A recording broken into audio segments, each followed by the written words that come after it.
വെറുമൊരു ബിരുദമല്ല, മികച്ചൊരു കരിയർ. ആധുനിക സൗകര്യങ്ങളും സുരക്ഷിതമായ ഹോസ്റ്റലുകളും ഇവിടെ നിങ്ങൾക്കായി ഒരുങ്ങുന്നു. 2026-27 അഡ്മിഷനുകൾ ആരംഭിച്ചു. ഇന്ന് തന്നെ അപേക്ഷിക്കൂ. വെള്ളാരംകുത്തിലെ കൃഷിയിടത്തിൽ കാട്ടാന ചരിഞ്ഞ സംഭവത്തിൽ വനംവകുപ്പ് സ്ഥലമുടമയെ അറസ്റ്റ് ചെയ്തതിൽ പ്രതിഷേധിച്ച് നാട്ടുകാർ ഫോറസ്റ്റ് ഓഫീസ് ഉപരോധിച്ചു. കുട്ടമ്പുഴ പാലത്തിന് സമീപത്ത് നിന്ന് ആരംഭിച്ച മാർച്ച് ഫോറസ്റ്റ് ഓഫീസിന് മുന്നിൽ പോലീസ് തടഞ്ഞു. കുട്ടമ്പുഴ പഞ്ചായത്തിലെ വെള്ളാരംകുത്തിൽ കാട്ടാന കൃഷിയിടത്തിൽ ചരിഞ്ഞ സംഭവത്തിൽ വനംവകുപ്പ് സ്ഥല ഉടമയെ അറസ്റ്റ് ചെയ്തതിൽ പ്രതിഷേധിച്ച് നാട്ടുകാർ ഫോറസ്റ്റ് ഓഫീസ് ഉപരോധിച്ചു.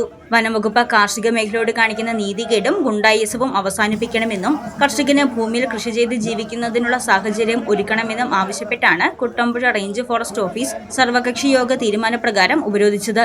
കുട്ടമ്പുഴ പാലത്തിന് സമീപത്ത് നിന്ന് ആരംഭിച്ച മാർച്ച് ഫോറസ്റ്റ് ഓഫീസിന് മുന്നിൽ പോലീസ് തടഞ്ഞു.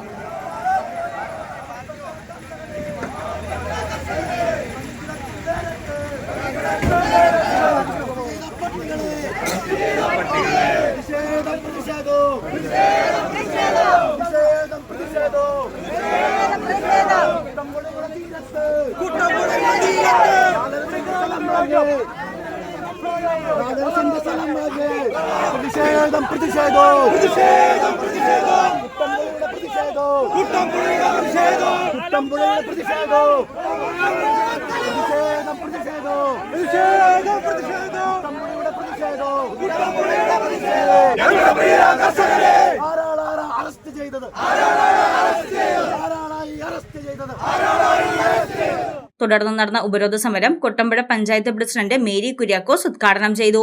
ഞങ്ങൾ വീണ്ടും പറയുകയാണ്, ഇനിയും കൃഷിയിടങ്ങളിലേക്ക് ഇറങ്ങി വരുന്ന മൃഗങ്ങളെ ജനങ്ങൾ ഉപദ്രവിച്ചാൽ ജനം വെറുതെ ഇരിക്കില്ല. അത് കട്ടായമാണ്. കാരണം ജനം മടുത്തു. ജനത്തിനോട് ജീവിക്കണം, ജീവിച്ചേ മതിയാവൂ. അവർക്ക് അവകാശങ്ങൾ വേണം. അത് ഫോറസ്റ്റ് ഡിപ്പാർട്ട്മെന്റ് ഒന്ന് മനസ്സിലാക്കുക. അത് ഗവൺമെന്റിനോട് നിങ്ങൾ പറയുക, ഞങ്ങൾക്ക് ആവശ്യമായ അവകാശങ്ങൾ ഡിപ്പാർട്ട്മെന്റിൽ നിന്നും സംരക്ഷണം ഞങ്ങൾക്ക് നൽകണം. ഇല്ല എങ്കിൽ ഇനി ഞങ്ങളുടെ കൃഷിയിടങ്ങളിലേക്ക് ഇറങ്ങി വരുന്ന ചെറുതും വലുതുമായ കാട്ടുമൃഗങ്ങൾ വന്നാൽ ജനം അതിനെ ജനത്തെ ഉപദ്രവിച്ചാൽ ജനം ഒരിക്കലും വെറുതെ ഇരിക്കില്ല. അത് നിങ്ങൾ ഓർക്കുക. വന്യമൃഗങ്ങളെ വനത്തിൽ സംരക്ഷിക്കുവാൻ ഉത്തരവാദപ്പെട്ടവർ അത് ചെയ്യാതെ വന്യമൃഗങ്ങൾ കൃഷിഭൂമിയിൽ ഉണ്ടാക്കുന്ന അപകടങ്ങളുടെ പേരിൽ കർഷകനെ ജയിലിൽ അടയ്ക്കുന്നത് അനീതിയാണെന്ന് സമരക്കാർ ചൂണ്ടിക്കാട്ടി. വൈസ് പ്രസിഡന്റ് എൽദോസ് ബേബി അധ്യക്ഷത വഹിച്ച യോഗത്തിൽ വിവിധ രാഷ്ട്രീയ കക്ഷി പ്രതിനിധികളായ ഷിബു തെക്കുംപുറം, വി ജോണി, ഡെയ്സി ജോയി, MK രാമചന്ദ്രൻ, റോബിൻ സാബു, കാന്തി വെള്ളക്കയ്യൻ, അരുൺ ചന്ദ്രൻ, ബിൻസി മോഹനൻ, ചിഞ്ചു എബ്രഹാം, സിജുമോൻ ഫ്രാൻസിസ്, ജോഷി പൊട്ടയ്ക്കൽ, സിബി KA തുടങ്ങിയവർ പ്രസംഗിച്ചു. എല്ലാ തരത്തിലും ജനങ്ങൾ ദുരിതപൂർണമായ ഒരു അവസ്ഥയിലൂടെയാണ് കുട്ടമ്പുഴ പഞ്ചായത്തിൽ ജീവിക്കുന്നത്. ഈ സാഹചര്യത്തിലാണ് കഴിഞ്ഞ ദിവസം ഒരു ആന ചത്തു എന്ന പേരിൽ ഒരു പുരയിടത്തിൽ കാടിറങ്ങി പുരയിടത്തിൽ വന്ന് ചത്തു എന്നതിന്റെ പേരിൽ ഒരു കർഷകനെതിരെ, ശശിക്കെതിരെ കേസെടുക്കുവാൻ ഈ ഫോറസ്റ്റ് ഡിപ്പാർട്ട്മെന്റ് തയ്യാറായത്. ഞാൻ ചോദിക്കട്ടെ, അങ്ങനെയാണെങ്കിൽ കഴിഞ്ഞ 10 വർഷമായി 8 പേരാണ് കോതമംഗലം നിയോജകമണ്ഡലത്തിൽ കാട്ടാനയുടെ ആക്രമണത്താൽ മരണപ്പെട്ടത്. ഈ ഫോറസ്റ്റ് ഉദ്യോഗസ്ഥന്മാർക്കെതിരെ കൊലക്കുറ്റത്തിന് കേസെടുക്കണം. അതല്ലേ വേണ്ടത്?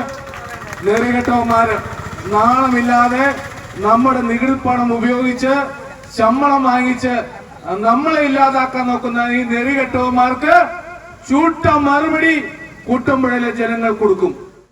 News desk Muvattupuzha news. എന്റെ കാഴ്ചയ്ക്ക് ചില ബുദ്ധിമുട്ടുകൾ അനുഭവപ്പെടാൻ തുടങ്ങിയത് ഈയിടെയാ. ആദ്യം ടെൻഷനായി. മകളാ പറഞ്ഞത് അഹല്യയിൽ പോകാൻ. അഹല്യയ്ക്ക് 30 വർഷത്തെ പാരമ്പര്യവും വിശ്വസ്തതയുമുണ്ട്. അഹല്യയിലെ വിദഗ്ധരായ ഡോക്ടർമാരുടെ ചികിത്സ കൊണ്ട് എനിക്ക് എന്റെ കാഴ്ചശക്തി പൂർണ്ണമായും തിരിച്ചു കിട്ടി. ഇപ്പൊ എനിക്ക് ഈസിയായി വായിക്കാം. നേത്ര സംരക്ഷണത്തിന് നമ്മുടെ Ahalya. Ahalya foundation eye hospital, കേരളത്തിൽ എല്ലായിടത്തും.